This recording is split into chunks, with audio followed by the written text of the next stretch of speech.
Fala, meus amigos e irmãos do Instituto Chama Viva. Eu sou o professor Gabriel Leão Ferreira, professor de teologia, seminarista bíblico e expositor bíblico.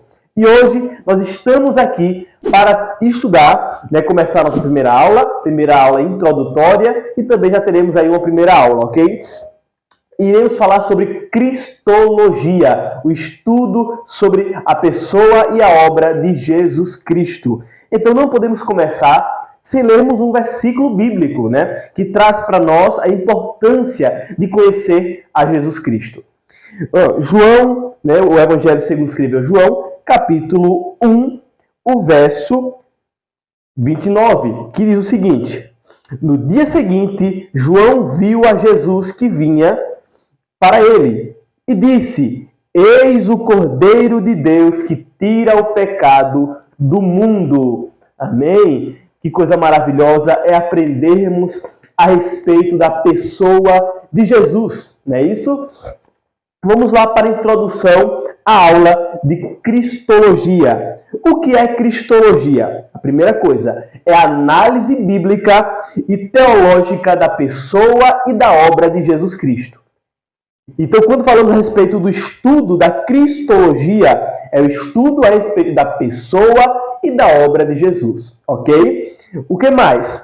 No estudo da Cristologia, nós conseguimos diagnosticar o que é seitas, o que são mentiras e heresias antibíblicas.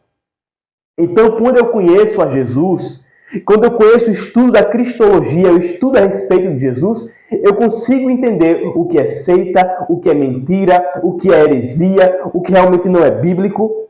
E eu consigo entender ainda mais quais são as verdades de Deus a respeito de Jesus.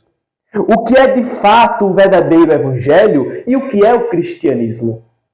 Não tem outra forma de entender cristianismo. Não são por ciências sociais que se entende o que é Jesus e o que é o cristianismo. Só se entende o que é o cristianismo entendendo quem é Jesus. Então essa é a importância do estudo da Cristologia, ok? Vamos mais aqui. O primeiro ponto que podemos falar a respeito é a necessidade de Cristo. É a primeira coisa. Mas por que estudar Cristologia? Porque vemos claramente que a humanidade necessita de um Salvador, de um Redentor, de um Transformador para ela. E ele é Cristo. Então o que? Veja só. Jesus é a figura mais popular de toda a humanidade. Mesmo nascido e sob condições desfavoráveis para ser um homem tão conhecido, ele nasceu em condições totalmente desfavoráveis para esse tamanho conhecimento, para essa tamanha visibilidade. Mas mesmo assim, ele rompeu o que chamamos de visibilidade, transpassou gerações, milênios, séculos, impérios, nações, línguas, raças e povos, levando através de sua vida o grande ensino da verdade. Jesus é fenomenal, é fenomenal. Então veja só, ele ultrapassou todo o limite de visibilidade, de honra, ele ultrapassou tudo isso com seu grande poder, em demonstração de poder, vida e sabedoria. O que mais?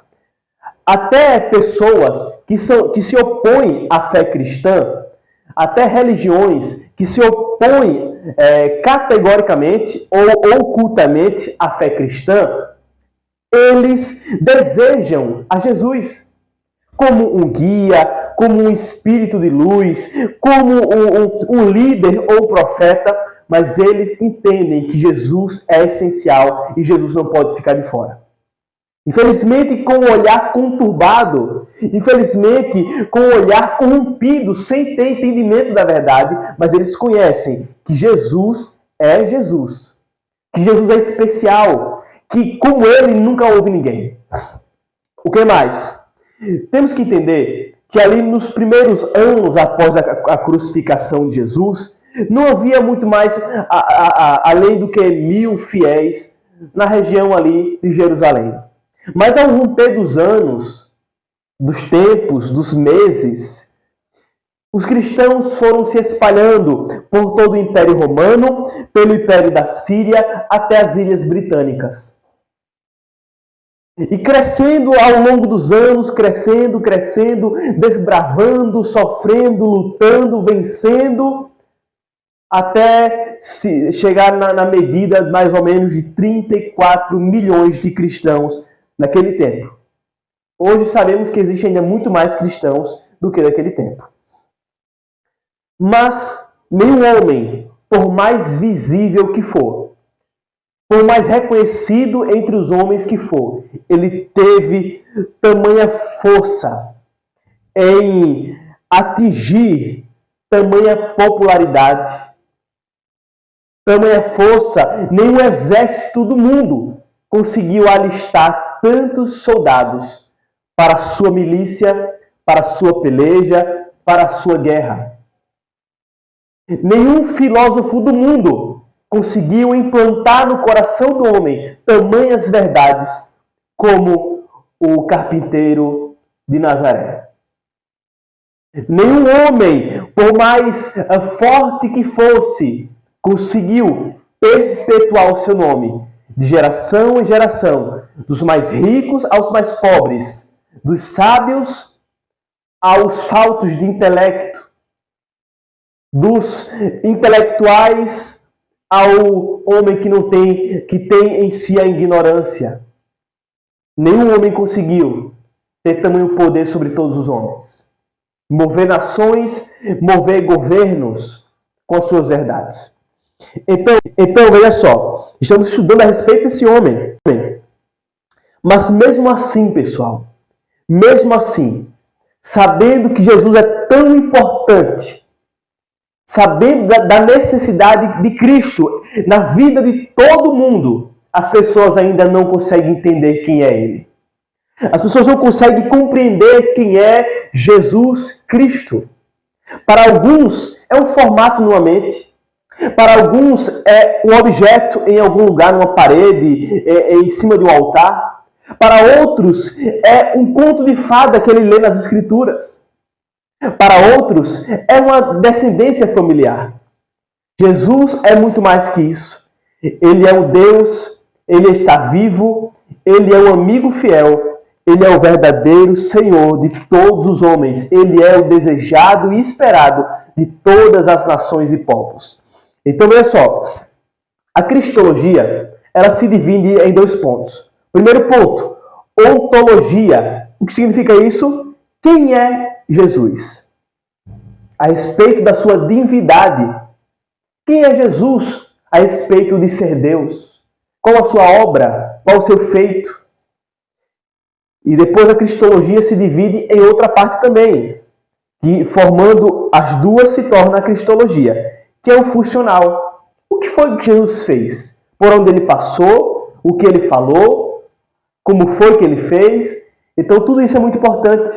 Porque quando estudamos a respeito de Jesus, a primeira coisa que eu preciso entender, quem é Jesus? Além do homem que veio à terra, curou, libertou, transformou, pregou palavras, a qual o Pedro disse para ele, para onde nós iremos? Se só o Senhor tem a palavra da vida eterna.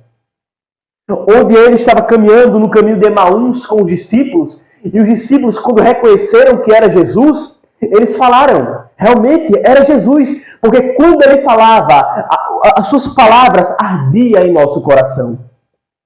Além disso, quem é ele? Ele é filho de Deus, como Pedro disse, tu és o filho do Deus Altíssimo. E depois, o que ele fez?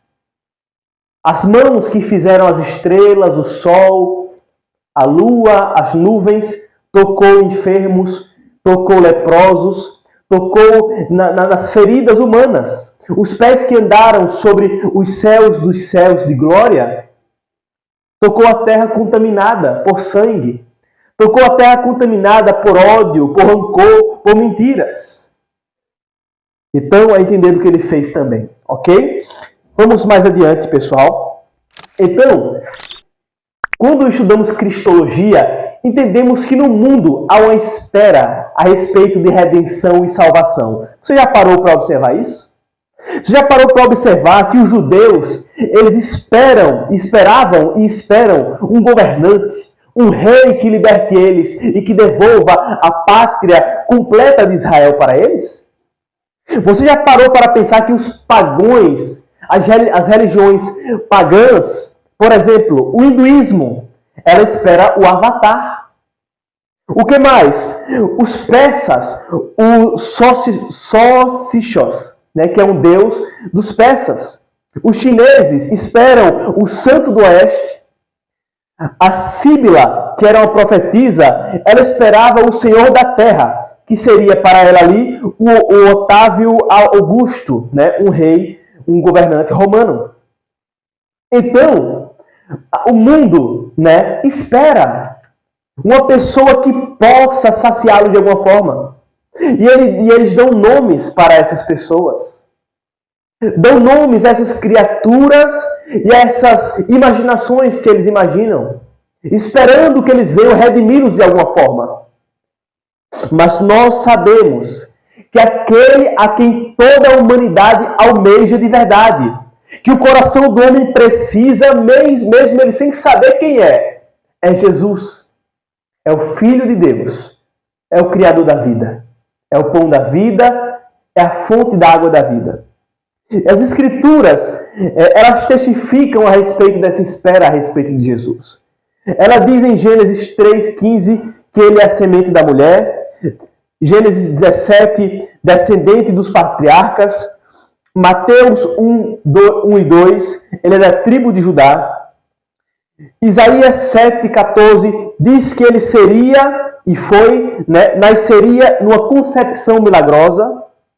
Depois, em Ezequias 11, 2,4 diz que ele entraria triunfantemente em Jerusalém, entrou, né, montado sobre um jumentinho, né? O que mais? Isaías 53:12 fala sobre a crucificação, ele foi crucificado. Salmos 16:20 fala da ressurreição e ele ressuscitou. Salmos 68:18 fala da sua ascensão aos céus e ele voltou aos céus. E as Escrituras ainda testificam que ele voltará, que ele virá para restituir todas as coisas, para buscar um povo diferente, escolhido e separado. Há 300 profecias cumpridas a respeito de Jesus. Enquanto as religiões pagãs buscam uma ou duas profecias na mente deles para tentar cumprir e não se cumpriram, há 300 profecias profetizadas há mais de séculos e séculos e séculos de anos atrás, de milhares de anos atrás. Todas se cumpriram em Jesus.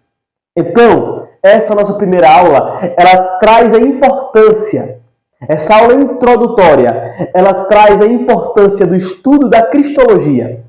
Conhecer quem é Jesus, quem ele é e o que ele fez. Porque todos os povos precisam dele. Então precisamos conhecê-lo de realmente como ele é. Não como imaginamos, não como achamos ou como dizem para nós. Mas como as Escrituras testificam que ele é. E como verdadeiramente ele é. Há mais de séculos e séculos e séculos de anos atrás, de milhares de anos atrás, todas se cumpriram em Jesus. Então, essa nossa primeira aula, ela traz a importância, essa aula introdutória, ela traz a importância do estudo da Cristologia. Conhecer quem é Jesus, quem ele é e o que ele fez. Porque todos os povos precisam dele. Então precisamos conhecê-lo de realmente como ele é. Não como imaginamos, não como achamos ou como dizem para nós. Mas como as Escrituras testificam que ele é. E como verdadeiramente ele é. Então, essa é a primeira aula de Cristologia. A importância do estudo da Cristologia. Até a próxima, pessoal.